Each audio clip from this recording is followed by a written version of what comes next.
What is up, everybody? It is Brian with First Shot Tactical, back with another video for you here today. And today we are doing another quick unboxing of the Aero Precision 308 Enhanced Carbine Buffer Kit. So with that, let's go ahead and get this guy unboxed. This will be a pretty short video. Just want to show you, if you're looking at picking one of these up, what all is included. All right, perfect. So I got everything out of the package. Let's actually get these out of their wrapping then. And there you go. Now I got everything out of the packaging. First thing to point out, of course, we got our sticker, which again is a fine addition to our collection over here.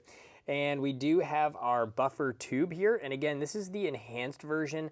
I think the difference between the enhanced Aero Precision one is you have this little lip here.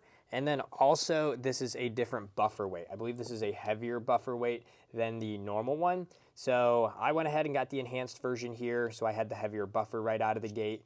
But either way, you should be all right with your setup. We also do have our spring as seen here. Nothing fancy. I think just a pretty standard spring.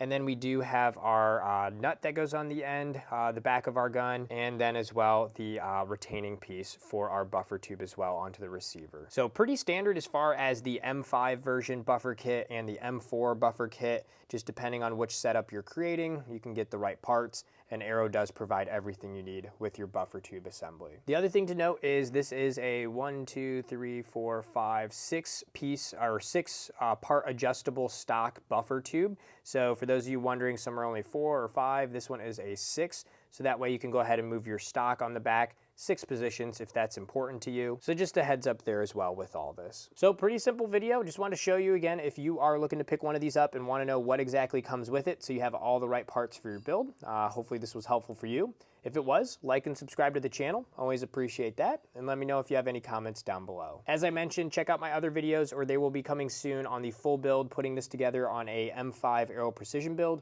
or check out my M4 build series if you need help with that as well. Until next time, have fun shooting, and we'll see you soon. Thanks, everybody.